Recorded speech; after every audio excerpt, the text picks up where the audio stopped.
அடுத்தது ஈமான் குறையும் என்பதற்கும் ஆதாரங்கள். இந்த தலைப்பில் ஷேக் ரஹிமஹுல்லா முதலில் ஒரு ஹதீஸை குறிப்பிடுகிறாங்க. அல்லாஹ்வுடைய நபி ஸல்லல்லாஹு அலைஹி வஸல்லம் சொன்னதாக அபூ ஹுரைரா ரலியல்லாஹு அன்ஹு அறிவிக்கக்கூடிய இமாம் புகாரி 9வது ஹதீஸாக இதை பதிவு செய்திருக்கிறாங்க. இமாம் முஸ்லிம் 35வது ஹதீஸாக இதை பதிவு செய்கிறாங்க. அல் ஈமானு பிதுஉன் வ ஸப்ஊன அவ் பிதுஉன் வ சித்தூன. ஈமான் என்பது 70 அல்லது அதற்கு மேற்பட்ட 60 அல்லது அதற்கு மேற்பட்ட கிளைகள் கொண்டது. ஈமானுக்கு கிளைகள் உண்டு. அதில் 60 அல்லது அதற்கு மேல் அல்லது 70 அதற்கு மேல். அதாவது கருத்து என்கிட்ட ஈமானுக்கு கிளைகளுடைய எண்ணிக்கை நம்மால் எத்தனை என்று சொல்ல முடியாது. ஏன்னா நல்ல அமல்கள் எல்லாமே ஈமானுடைய கிளைகள் தான். ஆகவே ஈமானில் செயல்கள் அடங்கும் படிக்கிறோம் இல்லையா, அஹ்லுஸ் சுன்னாவுடைய கொள்கை. அப்போ அந்த செயல்கள் எல்லாம் என்னவா இருக்குன்னா ஈமானுடைய கிளைகளாக இருக்குது. ஈமானை ஒரு மரமாக எடுத்துக்கொண்ட ஈமானுடைய கிளை, அந்த மரத்தின் கிளைகளாக இருக்கக்கூடிய செயல்கள். அப்போ ஒவ்வொரு மரத்துக்கும் கிளைகளுடைய எண்ணிக்கை மாறுபடுது இருக்கு. ஒவ்வொரு மரத்துக்கும் கிளைகளுடைய எண்ணிக்கை மாறுபடும். அதுபோல ஈமான் உள்ள ஒரு மனிதருக்கு அவருடைய ஈமானுக்கு கிளைகள் மாறுபட்டுக்கிட்டே இருக்கும். ஒருத்தருக்கு 60 இருக்கும், 70 இருக்கும், ஒருத்தருக்கு இன்னும் நிறைய, ஒருத்தருக்கு 30 இருக்கும். இப்படி அவருடைய ஈமானுக்கான கிளைகள் வித்தியாசப்பட்டுக்கிட்டே இருக்கும். ஆகவேதான் பொதுவாக ஈமான் அதற்கு கிளைகள் உண்டு. அந்த கிளைகள் 60 அதற்கு மேல் அல்லது 70 அதற்கு மேல். அதாவது எண்ணிக்கை உறுதியாக சொல்ல முடியும். எல்லா நல்ல அமல்களும் ஈமானுடைய கிளைகளில் ஒன்றுதான். அதற்கு இதே ஹதீஸ்ல ஆதாரம் இருக்கு. அதுல பாருங்க, இந்த ஹதீஸை நாம படிக்கிறது எதற்காக? ஈமானுக்கு குறையும் தன்மை உண்டுன்னு படிக்கிறோம் இல்லையா, அதற்கு ஆதாரமா ஷேக் இங்க குறிப்பிடுறாங்க. இப்ப இது குறையும் என்பதற்கு என்ன ஆதாரம்? இந்த ஹதீஸ்ல கிளைகள் உண்டுங்கிறதுக்கு படிச்சிட்டோம், குறையும் என்பதற்கு என்ன ஆதாரம் பாருங்க. அந்த கிளைகளில் உயர்ந்தது, மிகச் சிறந்தது கவுலு லா இலாஹ இல்லல்லாஹ். லா இலாஹ இல்லல்லாஹ்ங்கிற வார்த்தை, கலிமா, வணங்குவதற்குரிய அல்லாஹ்வை தவிர யாரும் இல்லைங்கிறதான். இந்த ஷஹாதா தான் கிளைகளிலும் மிக உயர்ந்தது. ஏன்னா அது இல்லாவிட்டா ஒருத்தர் முஸ்லீமாக ஆக முடியாது. அந்த கவுல், அந்த லா இலாஹ இல்லல்லாஹ்ங்கிற ஷஹாதா ஒருத்தர் சொல்லலைன்னா முஸ்லீமே ஆக முடியாது. அப்புறம் எப்படி ஈமான் இருக்கும்? அப்போ ஒருத்தருடைய ஈமானுக்கு உயர்ந்த கிளை எதுன்னு கேட்டால் முதல்ல அவர் இஸ்லாமை ஏற்றுக்கொள்ளப்போ லா இலாஹ இல்லல்லாஹ்வுடைய வார்த்தை தான். அதிலே தாழ்ந்தது கிளைனா, ஒரு மரம் எடுத்தா உயர்ந்த கிளையும் இருக்கும், கீழே தாழ்ந்த கிளையும் இருக்கும். ரொம்ப தாழ்ந்த கிளை இதுதான் அப்படிங்கிற நிலை இருக்கும். உயர்ந்த கிளைக்குள்ள மதிப்பு வேற, தாழ்ந்ததுக்குள்ள மதிப்பு வேற. உயர்ந்ததுங்கிறது ஒரு மரத்துடைய செழிப்பையும் வளத்தையும் பலத்தையும் அதனுடைய உறுதியை காட்ட முடியும். எது உயர்ந்த கிளை?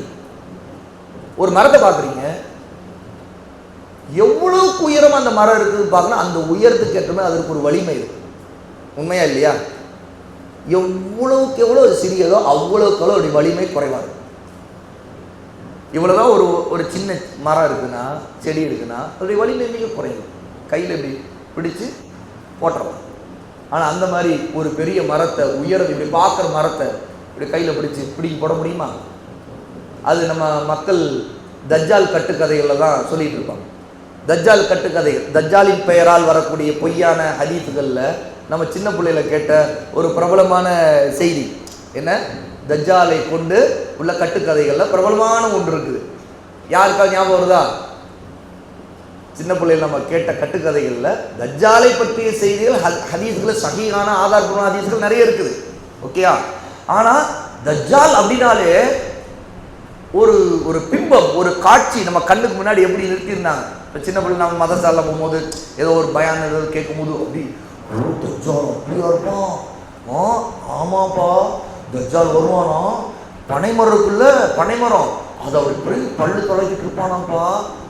ஓ, பனைமரத்தையே பிடுங்கி பல்லு தொலைக்குவானா? அப்போ பல்லு எவ்வளோ பெருசு இருக்கும், வாய் எவ்வளோ பெருசு இருக்கும், பனைமரம்.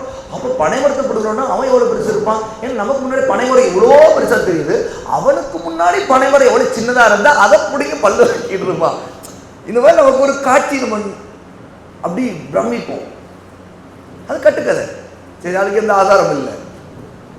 ஆனால் விஷயம் என்னன்னு கேட்டால், அவ்வளோ பெரிய ஒரு பனைமரம், பெரிய மரத்தை பிடுங்குவான், பல்லு தொலைக்குவான் அப்படின்னா பனைமரம் எவ்வளோ ஸ்ட்ராங்கானதுன்னு மைண்டில் வருது. அது எவ்வளோ உயரமாக இருக்குது, அவ்வளோ ஸ்ட்ராங்கான மரம். அப்புறம் சிம்பிளான விஷயம்னு கேட்டால், ஒரு மரம் உயர்வாகவும் உச்சியாகவும் இருக்கும்போது நல்லா வலுவாக இருக்கும் அப்படிங்கிறது. ஏன்னா வலுவான ஒன்று பிடுங்கிறது சாதாரண கஷ்டம் விஷயம் இல்லையே. அப்போ தஜ்ஜால் அவ்வளோ வலுவான பனைமரத்தை வேரோடு பிடிக்கிறவன்னு சொல்லுவாங்க. அது சொல்கிறது வேரோடு பிடுங்குவான் அப்படிம்பாங்க. அப்புறம் என்ன ஆகும், அப்படியே பிடிங்க பல்லு விளக்கிட்டு கடலுக்கு நடுவில் போய் தான் வாய்ப்பை பொழிப்பாங்க. கடல் நடுவில், கடலுக்குள்ள நான் வாய் கொட்டுனா அப்படின்னா கடல் காலடியில் தான் இருக்கும். அவன் கடலே வந்து அவ்வளோ பெரிய கடல் வந்து காலடியில் தான் இருக்கும். கடலில் நடுவில் அவனை பார்ப்பீங்க. கடலில் நடுவில் பார்ப்போம். அப்போ கடல்லாம் என்ன, அது சின்ன குட்டை மாதிரி. மழை தண்ணி இருக்கும்போது கால் நினைக்கிறோமோ அந்த மாதிரி குட்டை மாதிரி தான் கடலே அவனுக்கு முன்னாடி இருக்கும் அப்படின்னு சொல்லிட்டு இந்த மாதிரி கட்டுக்கதைகள். இப்போ விஷயம் என்னன்னா, ஒரு மரம்ங்கிறது கிளை உயர்ந்தது அப்படின்னா அதோடைய வலிமையை குறிக்கும். லா இலாஹ இல்லல்லாஹ் தான் ஒரு மரத்தின் வலிமையை காட்டுது. தாழ்ந்த கிளைனா அது இருக்கிறதுல கீழான கிளை. அது அப்போ அந்த தாழ்ந்த கிளையை ரசூல் ஸல்லல்லாஹு அலைஹி வஸல்லம் சொல்லும்போது, ஈமானுடைய தாழ்ந்த கிளை இமாத்தத்துல் அதா அனி தரீக், பாதையில் தொல்லை தரக்கூடியதை அகற்றி போடுவது. வல் ஹயாஉ ஷுஅபத்துன் மினல் ஈமான், வெட்கம் ஈமானின் ஒரு கிளை அப்படின்னு இந்த ஹதீஸ்ல சொல்லப்படுகிறார். இதை ஷேக் ரஹிமஹுல்லாஹ் ஈமான் குறைவுங்கிறதுக்கு இந்த ஹதீஸ்ல ஆதாரம் இருக்குன்னு காட்டுறாங்க. அஹ்லுஸ் சுன்னாவுடைய உலமாக்கள் முன்வைத்த ஆதாரங்கள் வரும். ஈமான் குறையும் எப்படி, ஈமானில் உயர்ந்ததும் இருக்குது தாழ்ந்ததும் இருக்குது. அப்போ தாழ்ந்தது ஈமான் தாழ்ந்த கிளையே எதுன்னு கேட்டால் எது, பாதையிலே தொல்லை தரக்கூடியது அகற்றி போடும். அது ஈமானின் ஒரு கிளை தான். ஆனால் அதுதான் ஒருத்தர் அதை தாழ்ந்த கிளை இருக்கிறது. ஆனால் உயர்ந்தது. அப்போ இந்த உயர்வு தாழ்வு பல வகையில் உண்டு. அப்போ இங்கே வந்து 2 கிளை பற்றி தான் பேசுகிறோம். ஈமானுடைய மரத்தில் இங்கே 2 கிளை தான். எது, உயர்ந்த கிளை ஒன்று, தாழ்ந்த கிளை ஒன்று. அது அல்லாமல் எவ்வளோ கிளைகள் இருக்குது. அப்போ ஒவ்வொன்றுத்துக்கும் ஒவ்வொரு தரஜா மார்க்கத்தில் இருக்குது. எல்லாம் ஒன்றல்ல, எல்லாமே ஒன்றல்ல. ஒருத்தருடைய தாவா லா இலாஹ இல்லல்லாஹ் பார்க்கறதுன்னா அது எவ்வளோ பெரிய சிறந்த தாவா. ஒருத்தருடைய அழைப்பு, அவருடைய பணிகள் எல்லாமே ஏதோ மக்களுடைய சில தேவைகள் அதை பூர்த்தி செய்யறதுக்காகனா அதோடையது ரொம்ப தாழ்ந்த ஒன்று தான். அது உயர்ந்ததுன்னு சொல்ல முடியாது. அப்போ இந்த மாதிரி எவ்வளோ இப்போ சமூக சேவைகள் அது மக்கள் நிறைய பண்ணுறாங்களே, அதெல்லாம் பார்த்தா என்ன, அதில் உயர்ந்ததா இல்லை, தாழ்ந்த ஒரு நிலையில் சில நன்மைகள் இருந்தால் அதில் மக்கள் நன்மை அடைகிறாங்கன்னா அதுக்குள்ளே கூலி அவருக்கு கிடைக்கலாம், அவ்வளோதான். ஆனால் அது ஆகோகன் பேசுகிற அளவுக்கு பெரிய விஷயமா, அது பெரிய விஷயம் இல்லை. அதை விட மகத்தான பணிகள் இருக்குது, மகத்தான தேவாக்கள் இருக்குது, சேவைகள் இருக்குது, இப்படி வித்தியாசங்கள் இருக்குது. அப்போ ஈமானுடைய கிளைகளுக்கு இது வித்தியாசம் இருக்குங்கிற போது ஈமானுக்கு குறைகின்ற தன்மையும் இருக்குது. ஒவ்வொருத்தரும் ஒவ்வொரு லெவலில் இருப்பாங்க அப்படிங்கிறத ரசூல் ஸல்லல்லாஹு அலைஹி வஸல்லம் குறிப்பிடுறாங்க. இன்னொரு ஹதீஸை இங்கே பார்க்குறோம். அபு சயீத் அல் குத்ரி ரலியல்லாஹு அன்ஹுடைய ஹதீஸை இங்கே ஷேக் குறிப்பிடுறாங்க. இன்னொரு ஹதீஸ் சஹீஹ் முஸ்லிம் 49வது ஹதீஸ், மன் ரஆ மின்கும் முன்கரன், உங்களில் யாராவது ஒரு முன்கர் ஒரு தீமையை கண்டால், மன் ரஆ, ரஆ என்றால் கண்டால், ஃபல்யுகையிர்ஹு பியதிஹி, அவர் அதனை தன் கையால் மாற்றட்டும், தடுக்கட்டும். ஃபஇன் லம் யஸ்ததி' ஃபபிலிசானிஹி, அது அவரால் முடியவில்லை என்றால் தன்னுடைய நாவினால் அதை தடுக்கட்டும். ஃபஇன் லம் யஸ்ததி' ஃபபிகல்பிஹி, அதுவும் அவரால் முடியவில்லை என்றால் தன்னுடைய கல்பு, தன்னுடைய உள்ளத்தால் அவர் அதை தடுக்கட்டும். வذلك أضعف الإيمان, அதான் ஈமானுடைய பலவீனமான கடைசி நிலைங்கிறாங்க ரசூலுல்லாஹ். இந்த ஹதீஸ் ரொம்ப வலுவான ஒரு ஆதாரம். ஈமானுக்கு குறைகிற தன்மை உண்டு. பாருங்க, இங்க 3 நிலை இருக்குது ஈமான்ல. ரசூல் ஸல்லல்லாஹு அலைஹி வஸல்லம் ஒரு தீமையை பார்க்கிறோம். இந்த தீமையை தடுக்கிறதுல 3 நிலைகள். முதலாவது கையால் தடுக்கிறது, அதாவது அதிகாரம் இருந்து தடுக்கின்ற அவருடைய ஈமானுடைய லெவல் வேறு. ஏன்னா அவரால் அதிகாரத்தை கொண்டு தடுத்துறாரு. இவருடைய நிலை உயர்ந்தது. இது எல்லாருக்கும் சாத்தியம் இல்லை. அதிகாரம் இருக்கணும், அதுக்கான ஆட்கள் இருக்கணும் தடுக்கிறதுக்கு. இப்போ ஒரு சண்டை நடக்குது, 2 பேர் சண்டை எடுக்கிறாங்க. இப்போ ஒருத்தர் வலிமையானவர், இப்ப இவரை சண்டை போட்டுக்கிற 2 பேர் பார்த்தாலே அமைதியாக ஒதுக்கிடுவாங்க. இந்த வித்தியாசம் இருக்குதா இல்லையா? சில பேர் பள்ளிக்கூடத்தில் சண்டை போட்டுருங்க, டீச்சர் இப்படி வந்தாங்க வராங்க அப்படி உட்காது, ஆனால் அதுக்கு முன்னாடி ஆக்ரோஷமாக சண்டை போட்டிருப்பாங்க. இப்படி குத்திப்பான், பெஞ்ச் மேலே உருண்டிருப்பான், கீழே புரண்டிருப்பான். யாரோ ஒருத்தவன் டேய் சார் அப்படின்னு அப்படி அப்படி ஒன்றும் நடக்காத மாதிரி இப்படி உட்காந்து, எவ்வளோ பெரிய ஒரு வார்த்தையில் எவ்வளோ பெரிய அந்த அது தடுக்கப்படுது பாருங்க. டீச்சர் வர, அப்போ டீச்சர் மேலே அவங்களுக்கு அவ்வளோ மரியாதையும் பயமும் இருக்குது. அப்போ அதனால் அந்த 2 பேர் போட்ட சண்டை டக்குன்னு தடுக்கப்பட்டுச்சு. ஏன்னா அவங்களுக்கு அந்த பவர் இருக்குது, அவங்க தடுத்துருவாங்க. அவங்க பார்த்தாலும் தடுப்பாங்க, பார்க்கறதுக்கு முன்னாடியே இவன் பயந்துட்டான். இது ஒரு நிலை. இதே மாதிரி தான் ஆட்சியாளருக்கு பயந்து வேறு வழி இல்லை, ஆட்சியாளர் நம்ம தண்டிச்சிருவான், பிடிச்சிருவான், ஜெயிலில் போட்டுருவான், இதனால் நம்ம ஒரு தப்பு பண்ண முடியாத ஒரு நிலை வரும். அதுதான் மனிதருடைய இயல்பு. மனிதர்கள் பல நேரத்தில் அறிவுரை ஏற்றுக்க மாட்டாங்க, ஆனால் தண்டால் எடுத்தால் வேறு வழி இல்லை, ஆட்டோமேட்டிக்காக எல்லாம் நடக்கும். தடியை கண்டா குரங்கு ஆடும், தடி எந்த திசை இப்படி பண்ணால் அப்படி தாகும், அப்படின்னா இப்படி தாகும் அப்படி. ஏன்னா அந்த தடிக்கு அது அவ்வளோ பயப்படுது. பாகன்ட்டு இருக்கக்கூடிய யானை பாகன்ட்டு இருக்கக்கூடிய சின்ன தடிக்கு அது எல்லா வகையிலும் பயப்படும். சர்க்கஸ்காரன் அவன் அந்த தடியில் ஏதோ ஒரு அதுக்கு பழக்கியிருக்கிறான், அந்த தடியில் அவன் என்ன செய்வான், அதுக்கு ஏதோ அதுக்கு ஒரு சமிக்கை, ஒரு இஷாரா கொடுக்கப்பட்டு அது பழக்கமாக இருக்குது. அப்போ அந்த தடிக்கு அது பயப்படுது, ஏதோ சம்திங். அப்போ அந்த அதிகாரம் என்பது பல குறியீடு, இதெல்லாம் ஒரு புரிதலுக்கான குறியீடு. இதை தடுக்கும் போது ஒருத்தருக்குடைய ஈமானுடைய நிலை வேறு. அல்ஹம்துலில்லாஹ். இதோடைய நிலை வேறு. இன்னொரு நிலை, இதெல்லாம் முடியாத நிலை ஒருத்தர் இருக்கிறார், அவரால் தடுக்கொள்ள முடியாது. சண்டை போட்டு இருக்கிறோம், இவர் வேணாப்பா அப்படின்னா நீ என்ன வர அப்படின்னு அவன் 2 பேரும் சேர்ந்து கூட இவங்களை அடிச்சிருவான், சொல்ல முடியாது, அப்படி கூட நடக்கும். அப்போ தடுக்கிறதுக்குலாம் ஒண்ணு முடியாது. அப்போ என்ன செய்யலாம், இவர் வேணா உபதேசம் செய்ய முடியுமா, அந்த உபதேசம் சொல்லலாம். விட்டுருங்க, சரி ஒருத்தர் விட்டுருங்க, சண்டை போட வேணாங்க. இவர் அங்கே அதிகாரம் பண்ண, என்ன சண்டை போடுற எதுக்கு அப்படி பேச முடியுமா? இவங்கள்ட்ட 2 பேர் திரும்பிடுவாங்க. இவர் ஒருத்தர், அவங்க 2 பேரும் சமாளிக்க முடியாம நிலைமை மாறி. அப்போ இவர் தடுக்கிறதுக்கு, அந்த தீமையை தடுக்கிறதுக்கு இவர் நாவினால் தான் முயற்சி. இதை மாதிரி தான் பாவங்கள் நடக்கிற இடத்துல நம்மளால் அதிகாரத்தை தரணும், உபதேசம். அவங்க உலமாக்கள் இப்போ ஒரு நாட்டில் ஒரு தீமை நடக்குது அப்படின்னா அவங்களுக்கு அதிகாரம் இல்லாமல் என்ன செய்வாங்க, உலமாக்கள் உபதேசத்தை கொண்டு தடுப்பாங்க. அதை நாவினால் தடுக்குது, அதை உலமாக்கள் செய்வாங்க, தாயிகள் செய்வாங்க, அறிவுரை சொல்லப்படும். சில நேரத்தில் நம்மளுடைய அதிகாரமே வீட்டுக்குள்ளேயே அந்த அதிகாரத்தை நம்ம இழந்திருப்போம். பிள்ளை வளர்ந்துட்டான், முதல்ல சின்ன பையனாக இருக்கிறப்ப சொல்கிறதெல்லாம் பயந்தான் அப்படின்னு வச்சுருக்கேன்.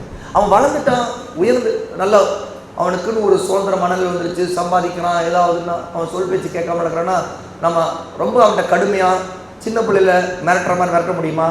இல்லை, மிரட்ட முடியாது. அவனுக்கு உபதேசம் தான் செய்யணும். அவனுக்கு அந்த பக்குவம் இப்போ இல்லை, அவன் அதெல்லாம் தாண்டி கடந்து வந்துட்டான். இப்போ அவன் தோல் உயரத்துக்கு வளர்ந்துட்டான். அப்படிங்கும்போது அவனை அணுகிற முறையே வேறையாக இருக்கும். தந்தை, அதுதான் தந்தைக்குடைய அறிவு. தந்தை எப்போ எப்படி ஒருத்தன்ட்ட நடந்துக்கணும், அவனுடைய வயசு என்ன, அவனுடைய பக்குவம் என்ன, அவனுடைய அதே பிள்ளைங்கள்ட்ட ஒவ்வொருத்தரும் ஒரு மாதிரி இருப்பாங்க. ஒரு பிள்ளையிடம் சொல்கிற மேலே மெத்தெல்லாம் இன்னொரு பிள்ளைக்கு சொல்ல மாட்டாங்க, ஏன்னா அவனுக்கு அது செல்லுபடியாக, இவனுக்கு செல்லாது அப்படின்னு விளங்குவாங்க. அவனை கண்ணை கண்ணாலே பயப்படுவாங்க. இவன் கண்ணா இப்படிப்பா கேரக்டர் இருக்குதுல்ல. அப்போ இன்னொருத்தன் அம்மாவுக்கு அத்தாவுக்கு பயப்படும், அம்மாவுக்கு பயப்பட மாட்டான். ஒன்றும் இல்லை. பாருங்க, நம்ம முன்னாடி இருக்கிற ஜீவராசிகள்லையே இப்போ குரங்கு எடுத்துங்க. குரங்கு நம்மை பார்த்தா அப்படி பின்னாடி போகும், ஆனால் பெண்களை பார்த்தா அப்படி முன்னாடி வந்துட்டாங்க. ஏன்னா குரங்கு தெரிஞ்சு வச்சிருக்குது, ஏன்னா இவங்களை கொஞ்சம் பயமுறுத்தலாம், அதனால இவங்க ஒரு வழி இல்லாமல் பயந்துருவாங்க, இவங்கள மேனேஜ் பண்ணிடலாம். அவங்க வர ஏங்க அப்படின்னா அது தெரிஞ்சிச்சுன்னா விட்டு ஓடு, அப்படி ஓடு, அந்தாலும் வராபடியாமா அப்படின்னு. வித்தியாசம் பாருங்க எவ்வளோ. எல்லாத்துலேயும் அந்த எல்லாருக்கும் நம்ம முன்னாடி இருக்கிறவங்களுக்கு தீமை செய்கிறவங்களுக்கு தாங்க தீமை செய்வது தடுக்கிறவங்க யாரு, அல்லது மிரட்ட மட்டும் யாரு செய்வாங்க, அல்லது வேற என்ன விளைவுகள் ஏற்படும், எல்லாமே அவங்களுக்கு தெரியும். வித்தியாசம் இருக்குது இல்லையா?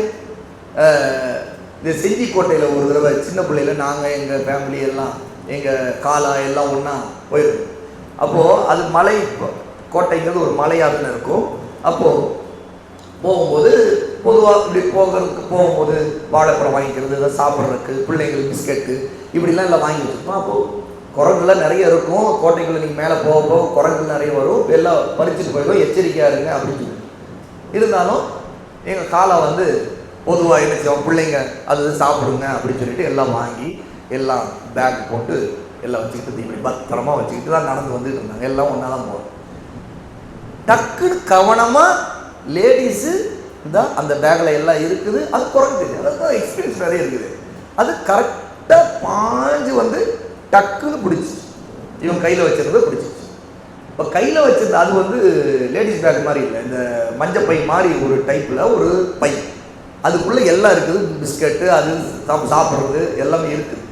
அப்போது என்ன ஆச்சுன்னு கேட்டால், நான் கொஞ்சம் முன்னாடி ஒரு அப்படி போயிட்டுருக்குறோம்.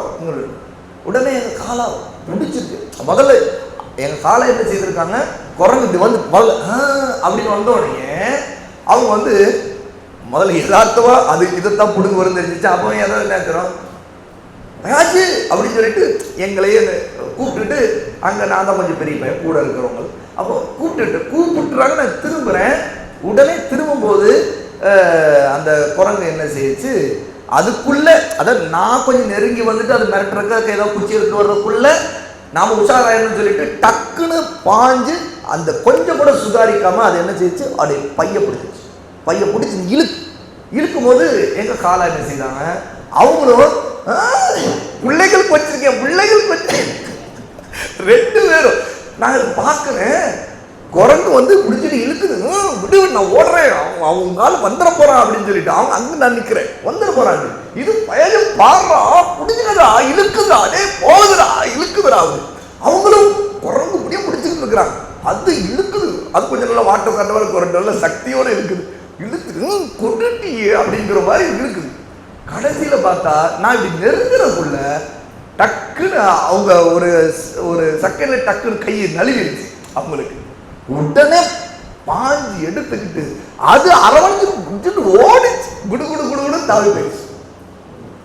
அப்போ பார்க்கறதுக்குள்ள எல்லாம் நடந்து முடிஞ்சிச்சு. என்ன பராஜி இந்த அநியாயமா அக்கறை பேத்தரிச்சல என்னென்ன எங்க காலம் வாயில வந்ததெல்லாம் திட்டிட்டு இப்படி பிள்ளைகளுக்கு எல்லாம் போச்சுமா அதுல இருக்குது, எல்லாமே அதுலதான் இருக்குது அப்படின்னு. அதுக்கு சுத்தமும் பயம் இல்லை. அது கொஞ்சம் தூரம் போய் எங்க காலை திரும்பி பாட்டு அப்படின்னு சொல்லிட்டு போயிடுச்சு. அது எங்க காலை அது வர்ணிக்கிறாங்க, இப்படி யோசிச்சிரும் இன்னைக்கு வரையும் யோசிக்கும். அது மறக்க முடியுமா? இது 20 இயர்ஸ் பேக், 25 இயர்ஸ் பேக் முன்னாடி நடந்த விஷயம்னு வைங்களேன். அப்போ மனிதர்கள், விலங்குகள் எதுவாக இருந்தாலும் யாரை பயமுறுத்தலாம், யாரை எப்படி அணுகலான்னு தெரிஞ்சுதான் வச்சிருக்கேன். ஏன்னா பழக்கம், எக்ஸ்பீரியன்ஸ் சரியா. அப்போ நாம எந்த இடத்துல ஒரு தீமையை எப்படி தடுக்கணும், அதுக்கான ஸ்ட்ராட்டஜி மாறுது, நமக்கு இருக்கக்கூடிய சக்திக்கு ஏற்ற மாறுது, ஈமானுடைய நிலைக்கு ஏற்ற மாதிரி மாறுது, இது எல்லாமே மாறுது. அப்போ ஈமானில் இந்த தன்மை ஒருத்தர் கையால் தடுக்கிற அளவுக்கு ஈமான் இருக்கும், அதிகாரம் இருக்கும். இதில் இருக்கு சிலர் வார்த்தையால், சிலர் அது கூட முடியாது. எங்க பேசவே முடியாதுங்க, பேசினா எனக்கு பிரச்சனையாகும், என் வீட்டில் பெரிய பிரச்சனையாகும், அவ்வளோதான், நான் வீட்டிலே இருக்க முடியாது அப்படின்னு. அப்போ அவங்கள அந்த தீமையை வந்து தடுக்க முடியல. குறைஞ்சது அவங்க தங்களை காப்பாற்றுறதுக்கு, தங்களுடைய கல்வை பாதுகாத்துறதுக்கு அவங்க வாய்ப்பு கூட பேச முடியாமல் அமைதியாக அவங்க விலகி கொள்வார்கள்.